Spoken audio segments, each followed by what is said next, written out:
And we are back with the GSMC Wrestling Laureate podcast brought to you by the GSMC Sports Network. I'm your favorite wrestling fan here, Eric Rodriguez, every Monday night live on the GSMC Sports Network, the GSMC Podcasting Network. We also stream live on Twitch. So make sure you guys Superman punch that like and subscribe button to get some notifications when we go live. We talk about all the action inside and outside of the ring, all the backstage curtain calls, all the rumors, all the dramas, all the, superstar inactive statuses, injury updates, contract negotiations, extensions, and new signings. We talk about promotions from WWE, AEW, TNA, Ring of Honor, GCW for makes major news in the world of professional wrestling. We talk about it here on this show 1010%. So don't be lame. I'm just kidding. Superman punch that like and subscribe button once again. Pool of WrestleMania about 2 years ago when you had Superman punch after Superman punch after Superman punch. Like and subscribe. Sorry, now I feel lame. I'm just kidding. No, moving on. So without further ado, we got some WWE Saturday Night Review. But before we get into any of that, I just want to remind you guys to go ahead and hit up that super chat. Whether if you guys have a burning question or hot take in terms of the world of professional wrestling here at the GSMC Sports Network, we value your guys' opinions 1010%. We want you guys to feel like this is our podcast. Just not a podcast that you see, you get some notifications and you're like, oh, cool, that wrestling guy's live. You know what I mean? We're live. So if you're dying to share something, make sure you guys share it inside that chat box. And if you really want to make sure your comment, question, or concern gets noticed on air, why not use that super chat? Go ahead and hit up that $, which guarantees anything you guys put aside that little chat box, it's going to be talked about, debated about, maybe even featured as a segment on the show 1010%. Plus, it's a great way to support the channel, guys. We need your guys' help because we bring you guys awesome sports content 5 days a week, free, no ESPN Plus, membership or anything like that. No $70, $80 charge a month for YouTube TV. I'm just kidding. I'm being a little bitter about it. I got charged today on my card, and I was like, oh man, I was kind of hoping to throw a barbecue or something like that, maybe like a poker night with friends. But I can't do that anymore. I'm just kidding. No, moving on. But all in all, GSMC Sports Network, pretty badass. Make sure you guys be a part of this awesome bloodline that we have in terms of sports podcasters. We are super grateful for each and every one of you guys who joins us here daily on the GSMC Sports Network. So, let's keep the conversation going. Let's keep this party started. Let's keep this party started. Damn. Easter weekend, guys. It was pretty hectic. WrestleMania, kids in the Easter baskets, the Easter egg hunting. My wife actually hid the eggs, which was a nice change of pace, which is pretty good, obviously. Give all the loves to the wife out there. Definitely love them. Love that. So without further ado, let's talk about some WrestleMania Night 1. Dun, dun, dun, dun. All right, first and foremost, WrestleMania obviously held in Las Vegas, Nevada. And just kind of giving an overall, Night 1, Night 2. I thought the show was a little... could have been better. Obviously, I have hot takes, you have hot takes, yada, yada, yada. But I feel like there was a lot of buildup. I feel like, heading to Las Vegas, I know Las Vegas, the entertainment capital, they're all WrestleMania! Like, it never really kind of came in fruition, which kind of sucked. But then again, Las Vegas, you're either flush or bust. It's a city of hope, city of broken dreams, and, maybe that overall kind of had the theme, honestly, over Night 1 and Night 2. So, can't really be too upset, but it is what it is. First, we have a Jade Cargill match taking on Naomi. I definitely love this match. I loved, a lot of the women's matches in WWE WrestleMania was actually pretty damn badass. And surprisingly, and I'm not a Naomi basher or anything like that. I feel like she should have turned heel freaking years ago. You got to credit Naomi. Naomi really, honestly, Jade, ever since coming to the WWE, not hating on Jade, but this is the truth. Coming from AEW. AEW had a really relaxed schedule where she would work like 3 nights a week. Tops. Came to WWE, had to deal with a hectic schedule. Very, very family-oriented woman. That's the reason why she was written off of WWE. That's the reason why Naomi basically threw her into the windshield of that Escalade for her to take a vacation. How nice. But ultimately, Naomi really did a good job putting Jade over. Really did a good job kind of getting Jade used to this whole WWE. Because, let's just face it, AEW events are not like WWE events. It's a lot more intensity. The fans are absolutely like lingering on every single word you say during a promo. They're lingering on every match, every move. That's the reason why us as wrestling fans and WWE fans, when we watch a match, and you know it yourself as a WWE fan for a long time, you're watching a match and you're watching it to enjoy it, yes, but at the same time, you're analyzing that match. You are absolutely analyzing that match 1,010%. You're like, okay, she could have done that better. Or, why did that happen? Triple H sucks. Vince McMahon sucks. Why am I so invested? It's because it's the storytelling that happens within the ring. It's the story that's told within every submission, every suplex, every single drop toe hold. And that's why WWE doesn't get the credit it deserves. Oh, it's choreographed. It's fake. It's absolutely fake. It's terrible. I love the UFC. Dude, UFC fighters, you can fight. You can get knocked out in a minute and a half. 3-minute rounds. Wrestlers, they're injured during a match. Guess what? They won't let the crowd down. They won't tap out. They won't get up and walk out because they're pissed off or because they're hurt. They feel like they owe it to the fans, and a lot of wrestlers wrestle while they're hurt, wrestle while they're dealing with an underlying condition. It's because you're expected to put on a 6 to 9 minute match. Imagine in the UFC. Like, it could be over like that. And that's it. You paid for a pay-per-view about $70. Thank you, Dana White. Awesome. But for professional wrestling, wrestlers can't do that. And it's not because they feel obligated to please the fans. Wrestlers have integrity. Wrestlers are emotionally invested in their character. Wrestlers, they love the fans. You've never seen WWE go under. You've never seen, UFC fighters kind of get the same love and attention that a lot of WWE fans, and there's a reason for that. UFC, the guy goes out there, I don't gotta say crap. I'm gonna go out there and throw punches. I'm gonna kick legs and stuff like that. Wrestlers, they have the pressure to, talk on the mic. They have the pressure to succeed in that heel role, that babyface role. I don't know. Once again, kind of arguing that the WWE superstars are way better than UFC fighters. Just saying, hot take. Understand.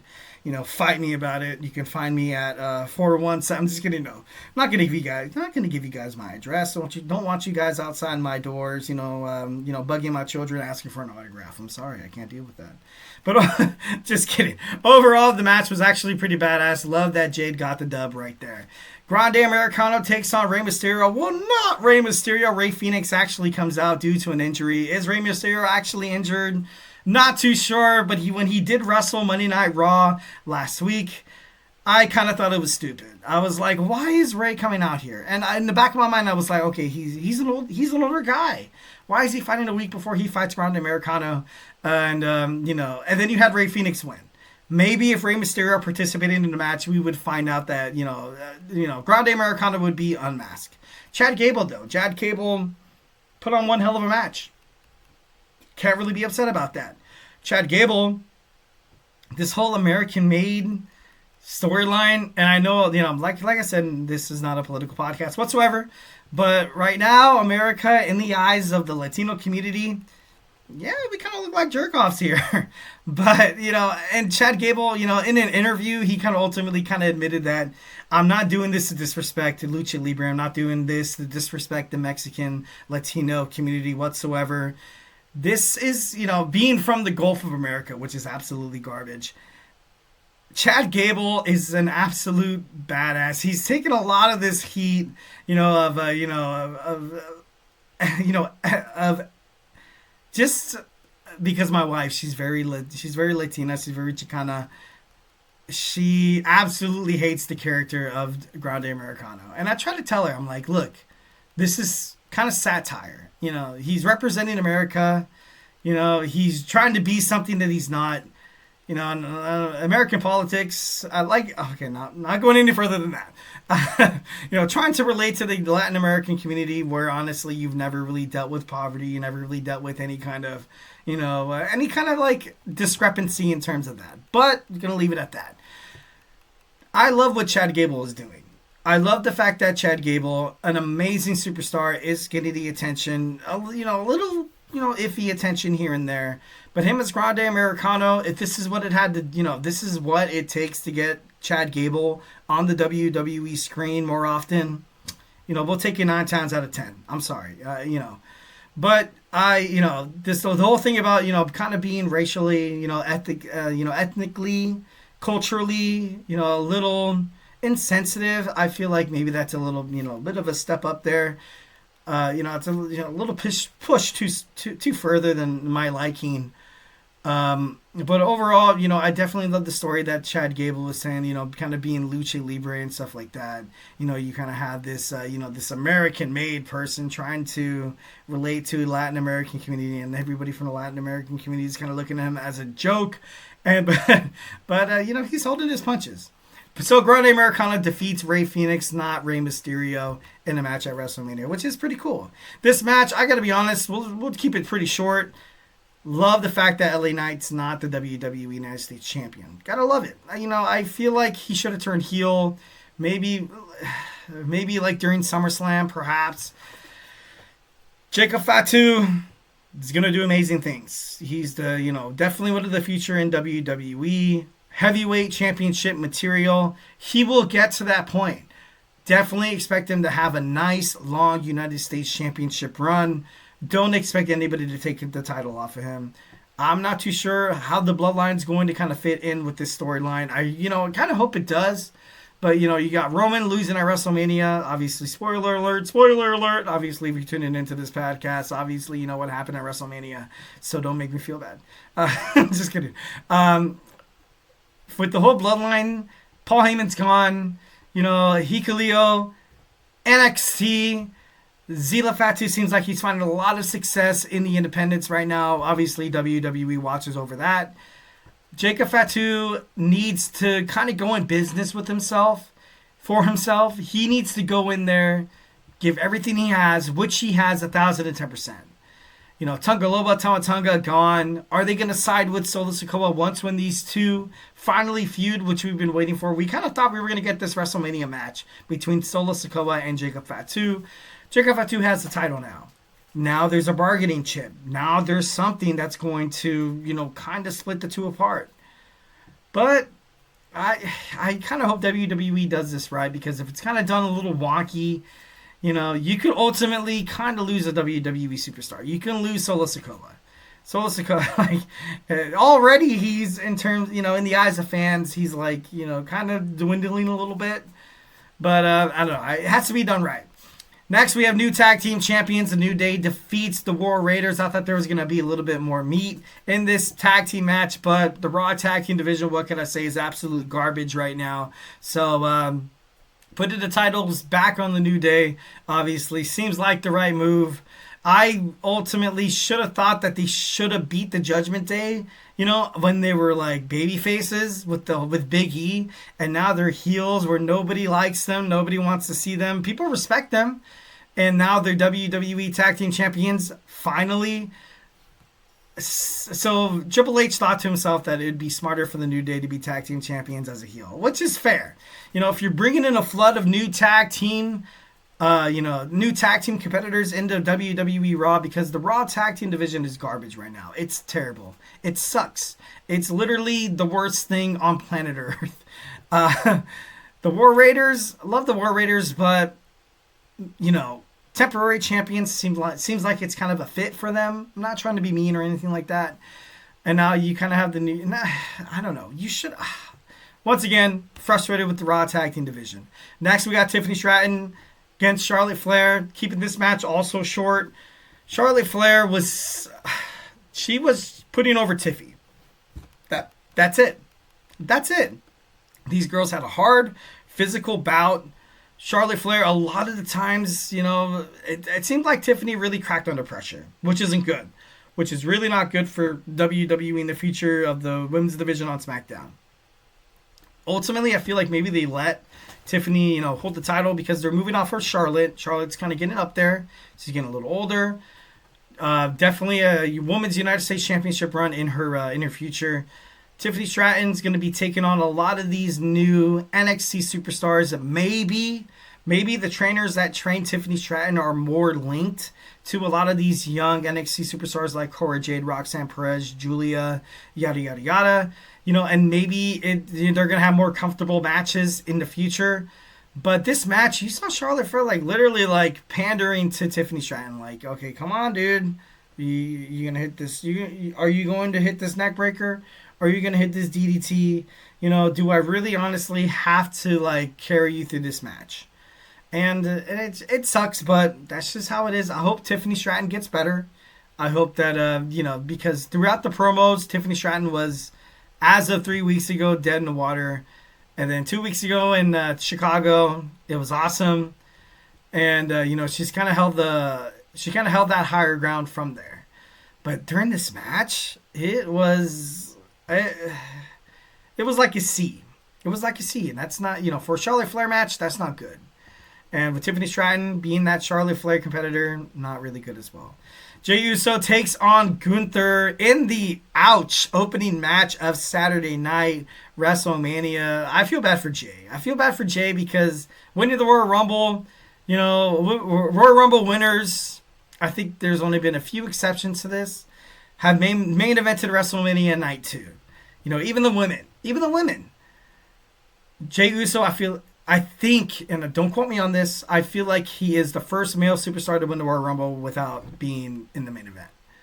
And then Gunther, too, tapping out, so out of character. That's not Gunther. You buried Gunther, and despite the fact that he won the WWE World Heavyweight Championship, I feel like Jey Uso still kind of looks weak. Jey Uso doesn't look like he is... It doesn't look like he's ready, I feel like he should have had a longer Intercontinental Championship run, but obviously, Survivor Series comes around the corner. War Games, the fans want to see the original Bloodline taking on the Young Bloodline, and he drops the title after defeating Braun Breaker, and it's just oh my god! And the person who suffers the most is Jey. And then, and I like Jey Uso. I think he's pretty cool. I think he's awesome. And I do love the fact that he is absolutely consistent. He's on Raw every single week. He's not pulling a Brock Lesnar or a John Cena at this point. But, I don't know. It just seems like it could have been done a lot better. But we have a new WWE World Heavyweight Champion, Jey Uso. Congratulations, but most importantly, yeet. All right, moving on to the main event, we have Roman Reigns taking on CM Punk, taking on Seth Rollins. This match was the best match out of not every single match in WrestleMania. Paul Heyman, oh God, Paul Heyman, that snake, wanted Roman Reigns the Shield, do it, get your revenge. And then the low blow, oh my God. He walks out with Seth Rollins as not even a championship holder, which I was kind of happy that they didn't include a belt in this. What's CM Punk going to say? Obviously, tonight, Monday Night Raw, I have not watched it yet. Been working like a dog lately. I can't wait to watch it. So make sure you guys, check on some Raw reviews. But I like the fact that Seth Rollins is a Paul Heyman guy now. He needed that. He needs that. Throughout this, this tandem between these three, he's been kind of alienated. Although he's been the MVP of cutting promos and making this match relevant. He was overall the storyteller. CM Punk just was CM Punk. Roman Reigns was just Roman Reigns, the tribal chief. CM Punk, Seth Rollins ultimately kind of put this whole thing together. And he deserves what he's going to get. And I feel like he will be a future WWE champion. I thought he was going to be one of the Rock's guys. Obviously, I was wrong. As a Paul Heyman guy, I prefer it. I gotta be honest, I prefer it more. But ultimately, we had Seth Rollins crush CM Punk's dreams of main eventing WrestleMania and winning, crushing the Tribal Chief, taking his wise man away. What's going to happen with Roman now? So now you have Roman, CM Punk. During this draft, I want to see these two men split apart. I don't want this, this feud is not relevant anymore without Paul Heyman. I'm sorry. It's sad to say it. Sorry, but it's not. So, this WWE draft has to be an absolute banger. This draft is going to make or break WrestleMania 42. So hopefully they do it right. It's coming up in a couple of weeks. And we'll obviously find out more information on Monday Night Raw, which I have not watched. Gonna wait. WrestleMania Night 1. Overall, B+. All right, so WrestleMania Saturday night is in the books. Now we're going to talk about WrestleMania Sunday night. So grab your favorite snack, grab your favorite ice cold beverage. Join me here in about 25 seconds. So, hey, do not go absolutely anywhere.